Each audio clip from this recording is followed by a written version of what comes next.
Dear students, plus 2 7th chapter the P block elements ആണ് നമ്മൾ ഇന്ന് ഡിസ്കസ് ചെയ്യുന്നത്. അപ്പോൾ ഇപ്പോൾ ഇംപ്രൂവ്മെന്റ് എക്സാം നടന്ന ഒരു സമയമായിരുന്നു. നമ്മൾ ചെയ്ത വീഡിയോസിൽ നിന്നെല്ലാം നിങ്ങൾക്ക് മാക്സിമം ക്വസ്റ്റ്യൻസ് കിട്ടിയെന്ന് അറിഞ്ഞതിൽ വളരെ സന്തോഷം. അതുപോലെ എക്സാം സീരീസുകളും പ്രീവിയസ് ക്വസ്റ്റ്യൻസും ഉൾപ്പെടുത്തിക്കൊണ്ട് ഉള്ള വീഡിയോസ് ജനുവരി തൊട്ട് ഇടുന്നതായിരിക്കും. അപ്പോഴിപ്പോഴും നമ്മൾ ഇപ്പം കൈറ്റിൻ്റെ ക്ലാസ്സിനെ ബേസ് ചെയ്തുകൊണ്ടുള്ള ദ പി ബ്ലോക്ക് എലമെന്റ്സ് എന്ന ചാപ്റ്ററിൻ്റെ പ്രധാനപ്പെട്ട കാര്യങ്ങളെല്ലാം നമുക്ക് ഡിസ്കസ് ചെയ്തു പോവാം. അപ്പോൾ ഫസ്റ്റ് നമ്മൾ ഓർക്കേണ്ടത് പി ബ്ലോക്ക് എലമെന്റ്സ്, പീരിയോഡിക് ടേബിളിൽ പി ബ്ലോക്ക് എലമെന്റ്സ് എന്ന് പറഞ്ഞാൽ ഗ്രൂപ്പ് 13 to 18 വരുന്ന എലമെന്റ്സുകളെയാണ് നമ്മൾ പി ബ്ലോക്ക് എലമെന്റ്സ് എന്ന് പറയുന്നത്. അതാണ് ഫസ്റ്റ് പോയിന്റ് ഓർക്കേണ്ടത്. ഔട്ടർ ഇലക്ട്രോൺസ് ഫില്ല് ചെയ്യപ്പെടുന്നത് പി ഓർബിറ്റലിലാണെങ്കിൽ അവരെ പി ബ്ലോക്ക് എലമെന്റ്സ് എന്ന് പറയുന്നു. The elements in which the last electron enters into the P orbitals of their outermost shell are called P block elements. Thus the elements of the groups 13 to 18 of the periodic table constitute the P block elements. P block elements ആണ്. First ഇയറിലും നമ്മൾ P block എലമെന്റ്സിന്റെ ചെറിയൊരു portion പഠിച്ചിരുന്നു. അപ്പോഴിവിടെ നമ്മൾ ഓർക്കേണ്ടത് electrons fill ചെയ്യപ്പെടുന്നത് അല്ലെങ്കിൽ outermost electrons വരുന്നത് P ഓർബിറ്റലിലാണെങ്കിൽ ആണ് അവരെയാണ് പി ബ്ലോക്ക് എലമെന്റ്സ് എന്ന് പറയുന്നത്. That is outer electronic configuration പറയുകയാണെങ്കിൽ NS2 NP 1 to 6 വരുന്നവര് 1 to 6 ഇത്രയും പേരാണ് general outer electronic configuration. P block എലമെന്റ്സിന്റെ ജനറൽ ഔട്ടർ ഇലക്ട്രോണിക് കോൺഫിഗറേഷൻ ആണ് NS2 NP 1 to 6. പിയിലാണ് ഔട്ടർ ഇലക്ട്രോൺസ് ഫില്ല് ചെയ്യപ്പെടുന്നതെങ്കിൽ അവരെയാണ് നമ്മൾ പി ബ്ലോക്ക് എലമെന്റ്സ് എന്ന് പറയുന്നത്. പീരിയോഡിക് ടേബിൾ ഗ്രൂപ്പ് എടുക്കുകയാണെങ്കിൽ പീരിയോഡിക് ടേബിളിലെ 13th ഗ്രൂപ്പ് മുതൽ 16th ഗ്രൂപ്പ് വരെ വരുന്ന എലമെന്റ്സുകളാണ് നമ്മുടെ പി ബ്ലോക്ക് എലമെന്റ്സിനകത്ത് വരുന്നത്. അപ്പൊ അതിൽ 13th ഗ്രൂപ്പ്, അതായത് ഫസ്റ്റ് ഇയറിൽ നമ്മൾ 13th group that is boron family, 14th group carbon family, ഇത് കംപ്ലീറ്റ് ആയിട്ട് പഠിക്കുകയും ഈ ഇംപ്രൂവ്മെന്റ് ക്വസ്റ്റിന് ഈ പോർഷൻസിൽ നിന്ന് പഠിപ്പിച്ച എല്ലാ ക്വസ്റ്റ്യൻസും ഉണ്ടായിരുന്നു. അപ്പൊ തീർച്ചയായിട്ടും നമ്മൾ ഈ വർഷവും അതുപോലെ നമുക്ക് ഈ സെക്കൻഡ് ഇയറിന് അതുപോലുള്ള ക്വസ്റ്റ്യൻസ് വർക്ക്ഔട്ട് ചെയ്യാം. അപ്പൊ ഇവിടെ നമ്മൾ 14th കഴിഞ്ഞ് 15th group elements 15th 16th 17th 18th ഇത്രയും ഗ്രൂപ്പ് എലമെന്റ്സുകളെ കുറിച്ചാണ് നമ്മൾ ഈ ചാപ്റ്റർ പി ബ്ലോക്ക് എലമെന്റ്സിനകത്ത് പഠിക്കുന്നത്. അപ്പൊ 15th group elements that is first member എന്ന് പറയുന്ന നൈട്രജൻ ആണ്. അവരെ പറയുന്ന പേരാണ് nitrogen family. Then 16th group first member oxygen ആണ്, ഒരു oxygen family. 17th group fluorine ആണ് ഫസ്റ്റ് മെമ്പർ എന്ന് പറയുന്നത്, അത് ഹാലജൻസ് എന്നറിയപ്പെടും. 18th group elements that is helium, neon, argon എന്ന് പറയപ്പെടുന്ന എലമെന്റ്സ്. അല്ലെ ഹീലിയം എന്ന് പറയുന്നതിന്റെ ഔട്ടർ ഇലക്ട്രോണിക് കോൺഫിഗറേഷൻ പിയിലല്ല എങ്കിലും അവർ സ്റ്റേബിൾ കോൺഫിഗറേഷൻ ആയതുകൊണ്ട് ഇവരെ 18th ഗ്രൂപ്പിലാണ് ഉൾപ്പെടുത്തിയിരിക്കുന്നത്. ഇവരെ എത്രയും കൂടെ ചേർത്ത് നോബിൾ ഗ്യാസസ് എന്ന് പറയപ്പെടുന്നുണ്ട്. ഇവര് ഇത്രയും വരുന്നവരാണ് നമ്മൾ പി ബ്ലോക്സിനകത്ത് പഠിക്കുന്നത്. വളരെ പ്രധാനപ്പെട്ട ഒരു ചാപ്റ്റർ തന്നെയാണിത്. അപ്പൊ ഇവിടെ നമ്മൾ മനസ്സിലാക്കേണ്ട ഒരു കാര്യം, ഇതിന്റെ ഒന്നാമത്തെ പോയിന്റ് നമ്മൾ അതിന്റെ ഔട്ടർ ഇലക്ട്രോണിക് കോൺഫിഗറേഷൻ പഠിക്കണം. First point outer electronic configuration തീർച്ചയായിട്ടും അറിഞ്ഞിരിക്കണം. അപ്പൊ ഇവിടെ പറഞ്ഞില്ല general outer electronic configuration NS2 NP 1 to 6 ആണെന്ന് പറഞ്ഞു. അങ്ങനെയാണെങ്കിൽ 15th ഗ്രൂപ്പ് എടുക്കുകയാണെങ്കിൽ 15th ഗ്രൂപ്പ് എന്റെ വാലൻസ് സ്റ്റേഷനിൽ 5 ഇലക്ട്രോൺസ് ആണുള്ളത്.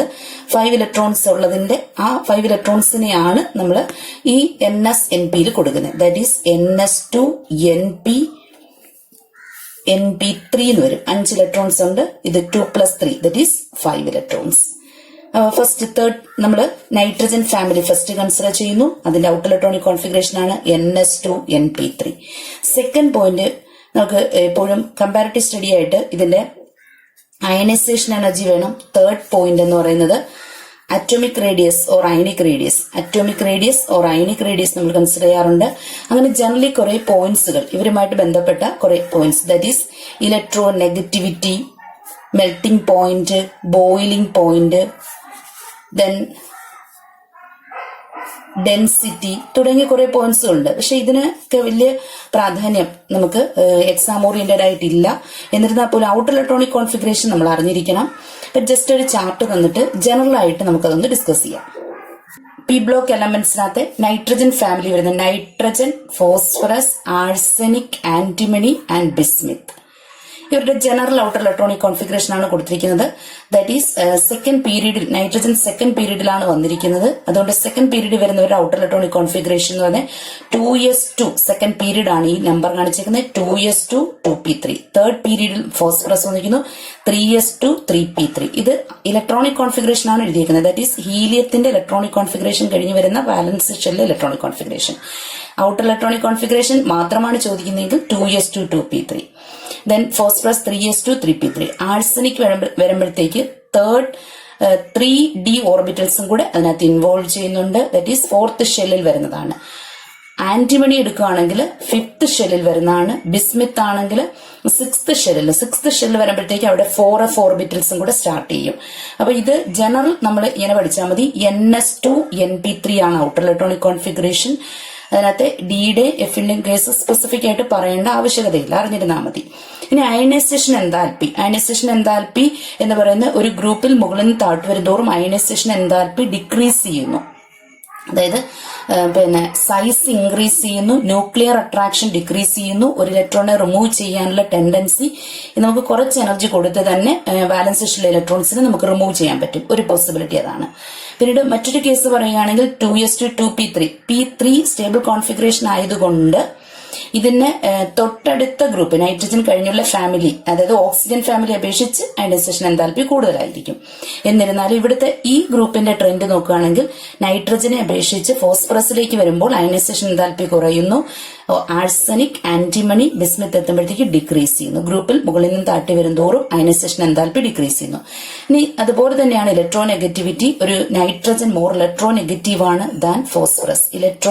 ബോണ്ടിങ് ഇലക്ട്രോണിനെ അട്രാക്ട് ചെയ്യാനുള്ള പവറിനെയാണ് നമ്മൾ ഇലക്ട്രോ നെഗറ്റിവിറ്റി എന്ന് പറയുന്നത്. അപ്പൊ ഏറ്റവും കൂടുതൽ ഇലക്ട്രോ നെഗറ്റിവിറ്റി ഗ്രൂപ്പിലെ നൈട്രജൻ ആണ്. ഫോസ്ഫറസിന് കുറയുന്നു 2.1. ദെൻ ആ ഗ്രൂപ്പിൽ താഴേക്ക് വരുന്തോറും, അതായത് നൈട്രജന് ബിസ്മിത്തിൽ എത്തുമ്പോഴേക്കും ഇലക്ട്രോ നെഗറ്റിവിറ്റി ഡിക്രീസ് ചെയ്യുന്നു. അറ്റോമിക് സൈസ്, ആറ്റത്തിന്റെ സൈസ്, അതായത് നമുക്കറിയാം ഇവിടെ സെക്കൻഡ് ഷെല്ലാണ് നൈട്രജൻ ഉള്ളെങ്കിൽ ഇവിടെ third shell, number of shells increase ചെയ്യുന്നു. ഇവിടെ fourth shell, fifth shell, sixth shell. അങ്ങനെ വരുമ്പോഴത്തേക്ക് സൈസ് ഇൻക്രീസ് ചെയ്യും. 70 നിന്ന് 148 ആയിട്ട് സൈസ് ഇൻക്രീസ് ചെയ്യുന്നു. നമ്പർ ഓഫ് ഷെൽസ് ഇൻക്രീസ് ചെയ്യുന്നു, സൈസ് ഓൾസോ ഇൻക്രീസസ്. കറസ്പോണ്ടിങ് തന്നെയാണ് അയണിക് റേഡിയസിന്റെ കേസും അതുപോലെ തന്നെയാണ് നമ്മൾ കൺസിഡർ ചെയ്യേണ്ടത്.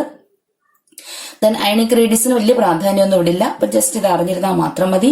ഇനി melting point, boiling point. Melting point ആണെങ്കിലും ബോയിലിംഗ് പോയിന്റിനൊക്കെ ഒരു ഇറഗുലർ വേരിയേഷൻസ് ഒക്കെ ഇവിടെ വരുന്നുണ്ട്. പിന്നെ ദെൻ അത് ജസ്റ്റ് ആഴ്സനിക്കിന്, ഇതിനകത്ത് കമ്പാരിറ്റീവ്ലി ആഴ്സനിക്കിനാണ് മെൽറ്റിംഗ് പോയിന്റ് വളരെ കൂടുതൽ വരുന്നത്. ബോയിലിംഗ് പോയിന്റ് എടുക്കുകയാണെങ്കിൽ ഏറ്റവും കൂടുതൽ ആന്റിമണിക്കാണ്. അതൊന്നും നമുക്ക് എക്സാമിന് ചോദിച്ച് കണ്ടിട്ടില്ല, ജസ്റ്റ് അറിഞ്ഞിരുന്നാൽ മതി ഡെൻസിറ്റി. അപ്പൊ നമുക്ക് ഇത്രയും പോയിന്റ്സുകൾ വരെ മാത്രം നമ്മൾ ഓർത്തിരുന്നാൽ മതി. ദെൻ ഇനി അടുത്ത ഇതിന്റെ ഡീറ്റെയിൽഡ് ആയിട്ട് കുറച്ച് കാര്യങ്ങൾ കൂടി നമ്മൾ നോക്കുക. അതെന്ന് പറയുന്നത് ഈ പറഞ്ഞ ഫിസിക്കൽ പ്രോപ്പർട്ടീസിന്റെ എല്ലാം ഒരു എക്സ്പ്ലനേഷനും കൂടി കൊടുത്തിട്ടുണ്ട്. ഫിസിക്കൽ പ്രോപ്പർട്ടീസിന്റെ, that is atomic and ionic radius. The atomic radius increases with increasing the atomic number from nitrogen to bismuth. And the reason എന്ന് പറയുന്നത് the increase in size beyond phosphorus is less because of the effective shielding offered by the d electrons in their penultimate shell. അതായത് നമ്മൾ തൊട്ട് മുമ്പ് നോക്കിയപ്പോൾ atomic size increase ചെയ്യാണ്, അല്ലെങ്കിൽ atomic radius increase ചെയ്യാണ്. പക്ഷെ ആ ഇൻക്രീസ് നൈട്രജനിൽ നിന്ന് ഫോസ്ഫറസിലേക്ക് ആ ഇൻക്രീസ് കൂടുന്നുണ്ടെങ്കിലും പിന്നീട് ആ ഇൻക്രീസ് വളരെ വലിയൊരു ഇൻക്രീസ് ഇല്ല. That is the increase in size beyond phosphorus is less. Increase ആണ്, പക്ഷെ അത് വലിയൊരു ഇൻക്രീസ് കാണിക്കുന്നില്ല. അതിന് കാരണം വെച്ചാൽ അവിടെ ഡി ഓർബിറ്റൽ വരുമ്പോഴത്തേക്ക് അവിടെ ഒരു ഇഫക്റ്റീവ് ഷീൽഡിംഗ് ഇഫക്റ്റ് ഉണ്ടായിരിക്കുന്നു. അതായത് ഡി ഓർബിറ്റൽസ് അതിനെ വാലൻസ് ഷെല്ലിലെ ഇലക്ട്രോൺസിന് ന്യൂക്ലിയസിനും ഇടയ്ക്ക് ഒരു ഷീൽഡ് പോലെ ആക്ട് ചെയ്യുന്നുണ്ടാവും. Then ionization enthalpy. The members of the family, nitrogen family, have sufficient high ionization enthalpies. The ionization enthalpy of nitrogen is very high. The ionization enthalpy decreases gradually from nitrogen to bismuth. അത് പിന്നീട് കൊടുത്തിരിക്കുന്ന successive ionisation എൻതാൽപ്പിയാണ്. Normally നമുക്കറിയാം first, second, third ഇങ്ങനെയുള്ള ionisation enthalpy consider ചെയ്യുകയാണെങ്കിൽ third ionisation enthalpy ആയിരിക്കും ഏറ്റവും കൂടുതൽ, അതിൽ കുറവ് സെക്കൻഡ്, ഏറ്റവും കുറവായിരിക്കും ഫസ്റ്റ്. ഫസ്റ്റ് എന്ന് പറയുന്ന ഒരു ന്യൂട്രൽ ആറ്റത്തിൽ നിന്നും ഒരു ഇലക്ട്രോണിനെ റിമൂവ് ചെയ്യാൻ കൊടുക്കുന്ന എനർജിയാണ്. അതേസമയം സെക്കൻഡ് എന്ന് പറയുന്ന ഒരു പോസിറ്റീവ്ലി ചാർജ്ഡ് ആയിട്ടുള്ള ഒരു സ്പീഷീസിൽ നിന്നും ഇലക്ട്രോണിനെ റിമൂവ് ചെയ്യാൻ കൊടുക്കുന്നു. അപ്പൊ അത് തമ്മിൽ തീർച്ചയായിട്ടും എനർജി വേരിയേഷൻസ് ഉണ്ടായിരിക്കും. ഇനി metallic or electropositive character. The electropositive or metallic character increases from nitrogen to bismuth. This is due to the decrease in ionization enthalpy and increase in atomic size. അതായത് size കൂടുകയും ionisation എൻതാൽപ്പിയും കുറയുന്നതനുസരിച്ച് തന്നെയാണ് ഇലക്ട്രോപോസിറ്റീവ് character പറയുന്നത്, അല്ലെങ്കിൽ metallic character നമ്മൾ explain ചെയ്യുന്നത്. Melting point, boiling points increases down the group and also വളരെ important ആയിട്ടുള്ള ഒരു പോയിന്റ് ആണ് ഓക്സിഡേഷൻ സ്റ്റേറ്റ് എന്ന് പറയുന്നത്. അത് നമ്മൾ വളരെ പ്രധാനപ്പെട്ട ഒരു കേസാണ്. കാരണം നമുക്കറിയാം ഓക്സിഡേഷൻ സ്റ്റേറ്റ് പറയുമ്പോഴത്തേക്ക് ഈ വാലൻസി ഷെല്ലിലെ 3 ഇലക്ട്രോൺസിനെയാണ് അത് വിട്ടുകൊടുക്കുന്നതെങ്കിൽ അതിന്റെ ഓക്സിഡേഷൻ സ്റ്റേറ്റ് +3 ആയിരിക്കും. അതേസമയം ടോട്ടൽ ഇലക്ട്രോൺസ് നമുക്ക് ഇതിനകത്തുള്ളത് 5 ആണ്. 3 ഇലക്ട്രോൺസിനെ അത് അക്സെപ്റ്റ് ചെയ്ത് സ്റ്റേബിൾ കോൺഫിഗറേഷൻ വരുത്താൻ -3 ആയിരിക്കും ഓക്സിഡേഷൻ സ്റ്റേറ്റ്. അപ്പോൾ വ്യത്യസ്തങ്ങളായിട്ടുള്ള ഓക്സിഡേഷൻ സ്റ്റേറ്റ് കാണിക്കാം. ഈ പറഞ്ഞിരുന്നത് വളരെ പ്രധാനപ്പെട്ട ഒരു പോയിന്റ് ആണ് നൈട്രജനുമായി ബന്ധപ്പെട്ട oxidation state. That is the elements of the group 15 exhibit +3 and +5 oxidation states. The ability to form the +3 oxidation state increases down the group, while that of +5 oxidation state decreases. This is due to inert pair effect. ഇത് എക്സാമിനെല്ലാം ചോദിക്കുന്ന ഒരു question ആണ്. Inert pair effect എന്താണ്? Inert pair ഇഫക്റ്റുമായി ബന്ധപ്പെട്ട questions എന്ന് പറയുന്നത്. അപ്പൊ ഇവിടെ പറഞ്ഞേക്കുന്നത് ഞാൻ ഒന്നുകൂടി എക്സ്പ്ലെയിൻ ചെയ്യാം. ഇതിന്റെ ഔട്ടർ ഇലക്ട്രോണിക് കോൺഫിഗറേഷൻ എന്ന് പറയുന്നത് NS2 NP3 ആണെന്ന് പറഞ്ഞു. ഇപ്പൊ വാലൻസ് ഷെല്ലിൽ 5 ഇലക്ട്രോൺസ് ആണുള്ളത്. അപ്പൊ പല പോസിബിലിറ്റി ഉണ്ട്. നമുക്കറിയാം 3 ഇലക്ട്രോൺസിനെയും കൂടെ അക്സെപ്റ്റ് ചെയ്താൽ ഒക്ടറ്റ് കംപ്ലീറ്റ് ചെയ്യാം. ദാറ്റ് ഈസ് -3 ഓക്സിഡേഷൻ സ്റ്റേറ്റ് കാണിക്കാം. ഇനി ഈ വാലൻസ് ഷെല്ലിലെ 3 ഇലക്ട്രോൺസിനെ വിട്ടുകൊടുക്കുകയാണെങ്കിൽ +3 ഓക്സിഡേഷൻ സ്റ്റേറ്റ് കാണിക്കാം. ഇനി ഇന്നർ ഓർബിറ്റൽസ് ആയ, അതായത് ഇത് P ഓർബിറ്റൽസ് ആണ് ഏറ്റവും പുറമേയുള്ള, അതിനകത്തെ ഓർബിറ്റൽസ് ആയ S ഓർബിറ്റൽ 2 ഇലക്ട്രോണും കൂടെ വിട്ടുകൊടുക്കുകയാണെങ്കിൽ +5 ഓക്സിഡേഷൻ സ്റ്റേറ്റ് കാണിക്കാം. അപ്പൊ ഈ കോമൺലി നമ്മൾ ഈ +3 +5 എടുക്കുകയാണെങ്കിൽ കുറച്ചുകൂടി ആ ഗ്രൂപ്പിലെ എലമെന്റ്സ് എടുക്കുകയാണെങ്കിൽ ഗ്രൂപ്പിന്റെ മുകളിൽ നിന്നും, ദാറ്റ് ഈസ് ഗ്രൂപ്പിലെ നൈട്രജൻ ടു നമുക്കറിയാം nitrogen, phosphorus, arsenic, antimony, Bismith എന്നാ പറഞ്ഞത്. നൈട്രജൻ മുതൽ ബിസ്മിത്ത് വരെ എത്തുമ്പോഴത്തേക്ക് നൈട്രജന് അപേക്ഷിച്ച് നൈട്രജൻ കഴിഞ്ഞ് അടുത്ത ഫോസ്ഫറസ് ഉണ്ട്. അങ്ങനെ വരുന്ന എലമെന്റ്സ് ബിസ്മിത്ത് എത്തുമ്പോഴത്തേക്ക് +3 ഓക്സിഡേഷൻ സ്റ്റേറ്റിന് ചാൻസ് കൂടുതലാണ്. എന്തുകൊണ്ടെന്നൊരു ക്വസ്റ്റ്യൻ ചോദിക്കാം. അതിന് കാരണം ഈ NS2-ലുള്ള ഇലക്ട്രോൺസിനെ വിട്ടുകൊടുക്കത്തില്ല, അല്ലെങ്കിൽ അതിനെ കൊടുക്കാതിരിക്കുന്ന അവസ്ഥയ്ക്ക് പറയുന്ന പേരാണ് inert pair effect. That is അവിടെ 2 വേർഡ് ഓർത്താൽ പെയർ എന്ന് വെച്ചാൽ 2 ദാറ്റ് ഈസ് ഇതിനകത്തുള്ളത് 2 ഇലക്ട്രോൺസ് ഉള്ളത് NS-ലാണ്. ഇനേർട്ട് ആയിരിക്കുക, 2 എണ്ണം ഇനേർട്ട് ആയിരിക്കുക. അതായത് ഇന്നർ മീൻസ് ഇത്രയും ഔട്ടർ ഓർബിറ്റൽസ് ആണെങ്കിലും P യെ അപേക്ഷിച്ച് തൊട്ട് മുമ്പുള്ള ഓർബിറ്റലാണ് S എന്ന് പറയുന്നത്. അപ്പം ഇനേർട്ട് പെയർ, 2 ഇലക്ട്രോൺസ് ഇനേർട്ട് ആയിരിക്കുന്ന അവസ്ഥയെ പറയുന്ന പേരാണ് ഇനേർട്ട് പെയർ ഇഫക്റ്റ്. അത് ആ ഗ്രൂപ്പിൽ മുകളിൽ നിന്ന് താഴോട്ട് വരുന്നതിനനുസരിച്ചായിരിക്കും ഇനേർട്ട് പെയർ ഇൻക്രീസ് ചെയ്യുന്നത്. അപ്പൊ ബിസ്മിത്ത് രണ്ടാമതാണ് ഇവിടെ പറഞ്ഞിരിക്കുന്നത്. The elements of the group 15 exhibit +3 കാണിക്കാം, +5 കാണിക്കാം. The ability to form +3 state increases down the group. +3 state increases down the group. That is S-ലെ 2 ഇലക്ട്രോൺ റിയാക്ഷനകത്ത് ഇൻവോൾവ് ചെയ്യാതിരിക്കുന്ന അവസ്ഥ. While that of +5 state decreases. This is due to inert pair effect. ഇത് വളരെ പ്രാധാന്യത്തോടു കൂടി തന്നെ പഠിക്കുക. ദെൻ അടുത്തൊരു പ്രധാനപ്പെട്ട ക്വസ്റ്റ്യൻ തന്നെയാണ് അലോട്രോപ്പി. പരീക്ഷയ്ക്ക് എപ്പോഴും ചോദിക്കുന്നതാണ് അലോട്രോപ്പി. ഈ വർഷത്തെ നമ്മുടെ ഇംപ്രൂവ്മെന്റ് ക്വസ്റ്റ്യനകത്തും കാർബൺ അലോട്രോപ്പിക് ഫോംസ് ചോദിച്ചിരുന്നു. അപ്പോൾ ഈ അലോട്രോപ്പി ഇവിടെ വന്നിരിക്കുന്നത്, ഇവിടെ നമ്മൾ നൈട്രജൻ ഫാമിലിയുടെ കേസാണ് പറഞ്ഞത്. Except nitrogen and bismuth all other elements of the group show allotropy. നൈട്രജനും ബിസ്മിത്തും ഒഴികെ ബാക്കി എല്ലാവരും, that is phosphorus, arsenic, antimony, അവരെല്ലാവരും അലോട്രോപ്പിക് ഫോംസ് കാണിക്കുന്നുണ്ട്. ഫോസ്ഫറസിന്റെ കേസാണ് നമുക്ക് പരീക്ഷയ്ക്ക് എപ്പോഴും ചോദിക്കുന്നത്. Phosphorus exist in many allotropic forms. That is അത് വളരെ പ്രാധാന്യത്തോടു കൂടി തന്നെ പഠിക്കണം.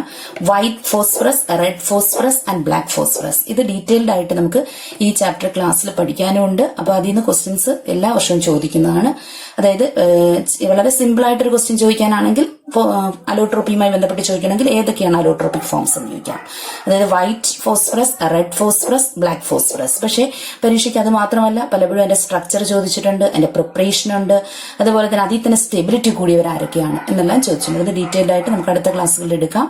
ഇനി arsenic, antimony have 3 forms each. ആഴ്സനിക്കിനും ആന്റിമണിക്കും 3 ഫോംസ് ഉണ്ട്. അപ്പം ഇതാണ് ഏറ്റവും പ്രധാനപ്പെട്ട. ഇനി ഇതിനകത്ത് വിട്ട ഒരു പോയിന്റ് കൂടെ പറയാം. നൈട്രജൻ നൈട്രജൻ എന്ന് പറയുന്നത് എക്സിസ്റ്റ് ചെയ്യുന്നത് nitrogen occurs in free state. ഇതിന്റെ എക്സിസ്റ്റൻസ് എന്ന് പറയുന്ന ഒരു പോയിന്റും കൂടി നമുക്ക് പ്രധാനപ്പെട്ടതാണ്. ഇപ്പൊ നൈട്രജൻ ഉണ്ട്, ഫോസ്ഫറസ്, നമുക്ക് നൈട്രജനും ഫോസ്ഫറസും കൺസിഡർ ചെയ്യാം. ഇപ്പൊ നൈട്രജൻ എടുക്കുകയാണെങ്കിൽ 78% air of the air by volume, എയറിൽ 78% നൈട്രജൻ അടങ്ങിയിട്ടുണ്ട് ഫ്രീ ഫോമിൽ. അതുകൂടാതെ നൈട്രജൻ കമ്പൈൻഡ് ഫോമിലും നേച്ചർ കാണപ്പെടുന്നുണ്ട്. ദാറ്റ് ഈസ് നൈട്രേറ്റിന്റെ ഫോമിലാണ്. കമ്പൈൻഡ് ഫോമിൽ കാണപ്പെടുന്നത് നൈട്രേറ്റ്സ് ആണ്. നൈട്രേറ്റ്സ് എന്ന് പറയുമ്പോഴത്തേക്ക് സോഡിയം നൈട്രേറ്റ് NaNO3, അതിന് മറ്റൊരു പേരുണ്ട് ചില്ലി സോൾട്ട് പീറ്റർ. സ്കൂൾ ക്ലാസ്സിൽ തൊട്ട് നമ്മൾ പഠിക്കുന്ന ഒരു വേർഡാണ് ചില്ലി സോൾട്ട് പീറ്റർ എന്ന് പറഞ്ഞ സോഡിയം നൈട്രേറ്റ്. അതുകൂടാതെ മറ്റൊന്നുണ്ട് നൈട്രേറ്റ് ഫോമിൽ potassium nitrate KNO3, that is salt Peter. ഈ വേർഡുകൾ കൂടി പഠിച്ചുകൊള്ളുക. കാരണം ഇപ്പോഴത്തെ എക്സാമിന്റെ ഒരു പ്രത്യേകത അനുസരിച്ച് നമ്മൾ പഠിക്കുന്ന ചാപ്റ്ററുകൾ കംപ്ലീറ്റ് പഠിച്ചിരിക്കണം. കാരണം എക്സാമിന് ഈ വർഷം പ്രത്യേകിച്ചും എക്സാമിന് നിങ്ങളുടെ ടെസ്റ്റില് 2 ടെസ്റ്റ് ഉണ്ട്. അല്ലെ ഫസ്റ്റ് ടെസ്റ്റ് നിങ്ങൾ കംപ്ലീറ്റ് പഠിച്ചു കഴിഞ്ഞാൽ തന്നെ നിങ്ങൾക്ക് ഫുൾ മാർക്ക് മേടിക്കാനുള്ള ക്വസ്റ്റ്യൻസ് എക്സാമിന് ഉണ്ടായിരിക്കും. അപ്പോൾ നമ്മൾ ഈ കഴിഞ്ഞ ഇംപ്രൂവ്മെന്റ് എക്സാമിന് സെലക്ടഡ് പോർഷൻസ് വെച്ചാണ് നമ്മൾ ക്ലാസ്സുകൾ പ്രീവിയസ് ക്വസ്റ്റ്യൻസ് ഒക്കെ നമ്മൾ അനലൈസ് ചെയ്ത്. പക്ഷെ ആ രീതിയിൽ നമ്മൾ അനലൈസ് ചെയ്യുന്നതിന് പകരം നിങ്ങൾ തീർച്ചയായിട്ടും ഇത് പഠിക്കേണ്ടത് ഫസ്റ്റ് ഒരു ടെസ്റ്റ് ഉണ്ട്, 2 ടെസ്റ്റിലെ പാർട്ട് 1 കംപ്ലീറ്റ് പഠിച്ചാൽ തന്നെയും നിങ്ങൾക്ക് കൃത്യം നിങ്ങളുടെ 60 മാർക്കിനുള്ള ക്വസ്റ്റ്യൻസ് അതിൽ നിന്ന് കിട്ടും. അപ്പൊ 2 ടെസ്റ്റും കൂടി ചേർത്ത് 160 മാർക്കുള്ള ക്വസ്റ്റ്യൻസ് വരുമെന്നാണ് പറഞ്ഞിരിക്കുന്നത്. അതനുസരിച്ചാണെങ്കിൽ പാർട്ട് 1 മാത്രം പഠിച്ചാൽ തന്നെ നിങ്ങൾക്ക് 80 മാർക്സിനുള്ള ക്വസ്റ്റ്യൻ അതിൽ കാണും. അതിൽ നമുക്ക് 60 മാർക്സിനുള്ള ക്വസ്റ്റ്യന്റെ ആൻസർ ചെയ്താൽ മതി. അപ്പൊ അങ്ങനെ ചെയ്യണമെന്നുണ്ടെങ്കിൽ തീർച്ചയായിട്ടും നമ്മൾ സെലക്ട് ചെയ്ത് പഠിക്കുന്നതിലുപരി പാർട്ട് 1 100% ഉറപ്പോടി എല്ലാം പഠിച്ചു തീർക്കുക. പാർട്ട് 2 നിങ്ങൾ പഠിക്കാൻ പിന്നീട് സമയം ഉണ്ടെങ്കിൽ കണ്ടെത്തി പഠിച്ചാലും മതി. തീർച്ചയായിട്ടും നിങ്ങൾക്ക് 60 മാർക്സ് കിട്ടാൻ നിങ്ങളുടെ ടെസ്റ്റിന്റെ പാർട്ട് 1 നന്നായി പഠിച്ചാൽ മതി. അപ്പൊ ഇനി അടുത്ത ഇതിന്റെ ബാലൻസും കൂടെ പറഞ്ഞുതരാം. പിന്നെ നൈട്രേറ്റ് കൂടാതെ പ്രോട്ടീൻസ് ഒക്കെ എടുക്കുകയാണെങ്കിൽ പ്രോട്ടീൻസിനകത്തൊക്കെ തീർച്ചയായിട്ടും നൈട്രജൻ കണ്ടന്റ് ഉള്ളതാണ് പ്രോട്ടീൻസ് എന്ന് പറയുന്നത്. ഇനി ഫോസ്ഫറസ് അടങ്ങിയിരിക്കുന്നത് ഏതിലൊക്കെയാണ്? ഫോസ്ഫറസിന്റെ സാന്നിധ്യം എന്ന് പറയുന്നത് ഫോസ്ഫറസ് മെയിൻലി നമ്മുടെ ഫോസ്ഫേറ്റ് റോക്കുകളിലൊക്കെ കാണപ്പെടുന്നുണ്ട്. ഫോസ്ഫറസ് അടങ്ങിയ റോക്കുകളുണ്ട്, ഫോസ്ഫേറ്റ് റോക്സ്. പിന്നെ അതുപോലെ തന്നെ ഫോസ്ഫേറ്റ് റോക്സ് നമ്മുടെ രാജസ്ഥാനിലൊക്കെ കാണപ്പെടുന്നുണ്ട്. വളരെ പ്രധാനപ്പെട്ടതായിട്ട് പറയുകയാണെങ്കിൽ 1-2 കോമ്പൗണ്ട്സുകൾ ഇച്ചിരി അതിന്റെ കോൺസ്റ്റിറ്റ്യൂന്റ് ഉണ്ടെങ്കിൽ ചില മിനറൽസ് ഉണ്ട്. ദാറ്റ് ഈസ് ആ മിനറൽസിന്റെ പേര് വളരെ പ്രധാനപ്പെട്ടതാണ്. Minerals that is hydroxy apatite എന്ന് പറയും. Hydroxy apatite that is Ca3P4 3 times OH formula. Ca3 കാൽസ്യത്തിന് 3, phosphate PO4 phosphate 3 times OH that is hydroxy apatite. അതുപോലെ തന്നെ ഫ്ലൂറോ എപ്പറ്റൈറ്റ് അടുത്ത മറ്റൊരു മിനറലാണ് fluoro apatite that is Ca5PO4 3 times F. Fluoro എന്ന് പറയുമ്പോൾ അതിനകത്ത് ആരുണ്ട്? ഫ്ലൂറിനുണ്ട്. ഹൈഡ്രോക്സി എന്ന് പറയുമ്പോൾ അതിനകത്ത് ആരുണ്ട്? ഹൈഡ്രോക്സി ഗ്രൂപ്പ് ഉണ്ട്. അങ്ങനെ ഓർത്തിരുന്നാൽ മതി. അതായത് ഹൈഡ്രോക്സി എപ്പറ്റൈറ്റിനകത്ത് Ca3PO4 3 times വന്നു. പിന്നെ ഹൈഡ്രോക്സി ആയതുകൊണ്ട് OH. ഫ്ലൂറ എപ്പറ്റൈറ്റ് ആയപ്പോഴത്തേക്ക് അവിടെ ഫ്ലൂറിന് അടങ്ങിയിട്ടുണ്ട്. പിന്നെ കാൽസ്യം 5 ഉണ്ടെന്നേ ഉള്ളൂ. Ca5PO4 3 times. അപ്പൊ ഇത്രയും കാര്യങ്ങൾ നമ്മൾ അതിനകത്ത് ഇൻട്രൊഡക്ഷൻ പാർട്ടിൽ പഠിച്ചിരിക്കേണ്ടതാണ്. ഇനി നമുക്കതിന്റെ കെമിക്കൽ പ്രോപ്പർട്ടീസ് അടുത്ത വീഡിയോയിൽ ചെയ്യാം. നിങ്ങളെല്ലാവരും വീഡിയോ വ്യക്തമായി കാണാനും മനസ്സിലാക്കാനും ശ്രമിക്കുക. അതോടൊപ്പം തന്നെ നമ്മുടെ ചാനൽ സബ്സ്ക്രൈബ് ചെയ്യാത്തവരെല്ലാവരും ചാനൽ സബ്സ്ക്രൈബ് ചെയ്യുകയും നിങ്ങളുടെ ഫ്രണ്ട്സിനെല്ലാം നിങ്ങൾക്ക് പ്രയോജനപ്പെടുന്നുണ്ടെങ്കിൽ നിങ്ങളുടെ ഫ്രണ്ട്സിനെല്ലാം ഷെയർ ചെയ്ത് കൊടുക്കാനും നിങ്ങളുടെ ആവശ്യകതകൾ അറിഞ്ഞുള്ള കമന്റ്സുകൾ അറിയിക്കാനും മറക്കാതിരിക്കുക. എല്ലാവർക്കും സെക്കൻഡ് ഇയറിന് നല്ലൊരു എക്സാം ആശംസിക്കുന്നു. അതോടൊപ്പം എല്ലാവരും ക്ലാസ്സുകൾ കാണാൻ ശ്രമിക്കുക.